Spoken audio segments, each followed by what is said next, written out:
Si tratta appunto di preparazioni piuttosto diverse e varie, che in qualche maniera ci sorprendono perché innanzitutto ci danno l'idea di le prime tre sono tutte ricette per produrre delle acque profumate o oli che servivano quasi sicuramente per profumare delle preparazioni alimentari, per cui era un preparato liquido che si aggiungeva appunto per far profumare di zagara dolci o sorbetti. Poi abbiamo le preparazioni delle mortadelle e delle interiora di suino, che sono, non le andremo adesso a leggere perché vi farò in questa prima conversazione un quadro d'insieme, poi magari le darò o le analizzeremo in dettaglio, oppure poi le darò al breve scritto che stiamo raccogliendo per questo corso. Anche qui per cui le preparazioni sono però piuttosto generiche. C'è la più antica attestazione per ad fari bona cutugnata, scritta però in latino. E poi c'è appunto la raspata, che è una specie di bevanda a base di uva fermentata, e questo perciò è il più antico manoscritto che raccoglie delle ricette di provenienza siciliana e di circolazione appunto isolana nel Cinquecento. A quale ambiente lo possiamo riportare? Questo naturalmente è un problema. Come potete voi bene immaginare, quelli che lasciano tracce scritte sono naturalmente gli usi alimentari delle classi alte. Si tratta infatti essenzialmente, le fonti più importanti sono fonti che riguardano la cucina monastica. Allora, una seconda fonte importante che poi tratteremo in maggiore dettaglio in altre conversazioni sarà quella raccolta in questo libro, cioè la cucina dei Benedettini di Catania. E cominciamo subito col dire che sono queste essenzialmente, questa è una fonte importantissima che però raccoglie dei documenti d'archivio non esattamente riferiti alle preparazioni alimentari, però ai documenti, diciamo, di acquisto, sono le note di cucina. In questo libro sono pubblicate le note di cucina dalle quali si possono ricavare le quantità utilizzate all'interno del monastero dei Benedettini di Catania, che era uno dei più importanti cenobi più importanti e più ricchi, ma anche di questo riparleremo. Per adesso vogliamo solamente passare in rassegna le fonti. Un'altra fonte molto importante è il ricettario di San Martino, che io stesso ho pubblicato qualche anno fa insieme a Pasquale Musso e a Carmelo Spadaro di Passanitello. Il ricettario di San Martino sta in un manoscritto di Palermo che non era stato mai sinora pubblicato e raccoglie un grande numero, è il ricettario assolutamente più ricco e più importante, raccoglie in un grande numero le ricette che testimoniano gli usi alimentari di un grande ricco cenacolo come San Martino delle Scale vicino Palermo. Anche questo è stato pubblicato, ripeto, presso il Centro Filologico Siciliano di Palermo, è disponibile all'interno di un volume che peraltro mi premerebbe anche ripubblicare autonomamente, sarebbe interessante fare una raccolta, raccogliere il corpus completo della ricetta, di ciò che sopravvive appunto di ricette siciliane, e anche da questo possiamo farci una grande, notevole, importante idea di ciò che erano le preparazioni alimentari. Ripeto, questo libro riporta le note d'archivio, dunque di acquisto di materiali, quello invece è un vero e proprio ricettario, per cui ci sono le preparazioni alimentari, e anche di questo poi parleremo in un incontro successivo. Un'altra fonte importante pubblicata è questa qui, il ricettario di Michele Marceca.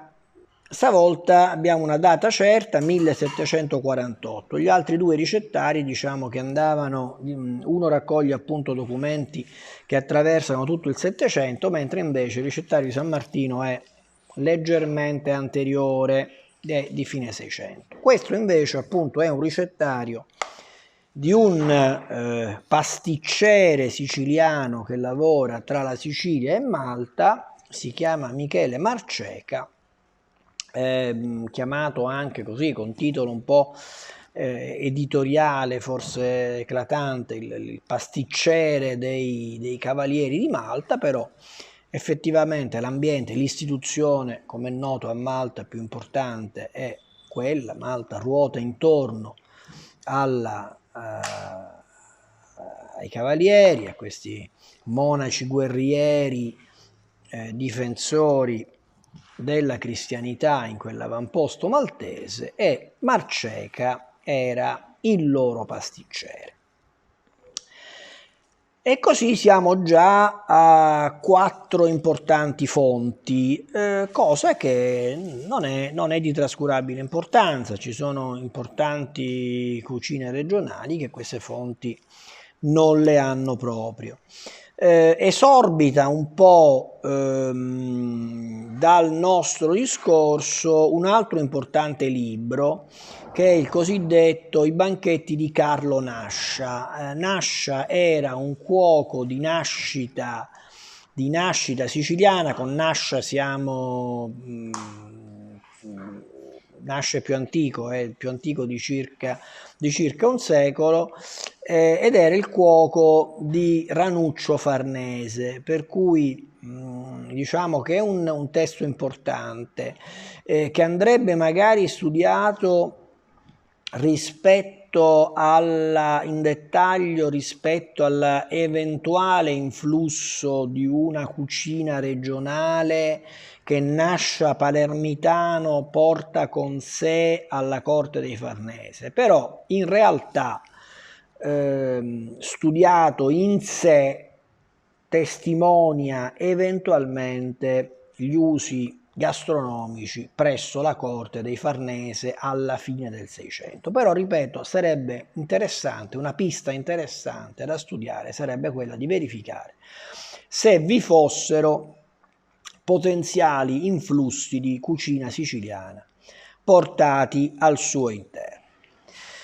Infine, con un piccolo salto temporale, anzi con un notevole salto temporale, arriviamo all'ultimo grande testo, che è un ricettario di cucina nobile di un Monsù siciliano, recentemente pubblicato da Antonino Giuffrida, archivista e professore di Palermo, che è il ricettario di un Monsù che si chiama Salvatore Ragusa, che lavorava per una delle famiglie aristocratiche di Palermo, per uno dei vari rami della famiglia Lanza di Scalea, e il quale viene, durante la prima guerra mondiale, viene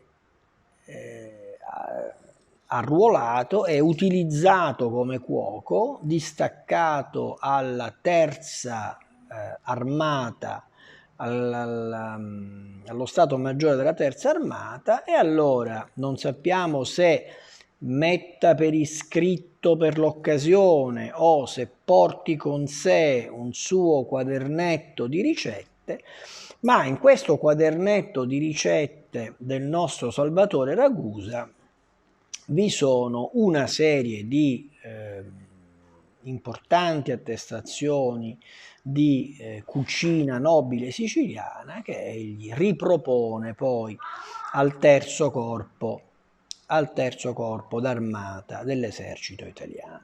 E abbiamo varie prove, perché alcune sono citate, per esempio le uova alla monacale come piacciono alla contessa Scalea, per cui sono chiaramente la riproposizione di una ricetta vera che egli utilizzava all'interno della sua pratica quotidiana di Monsu. Per cui insomma diciamo che per la Sicilia il bottino non è magro in termini di attestazioni scritte.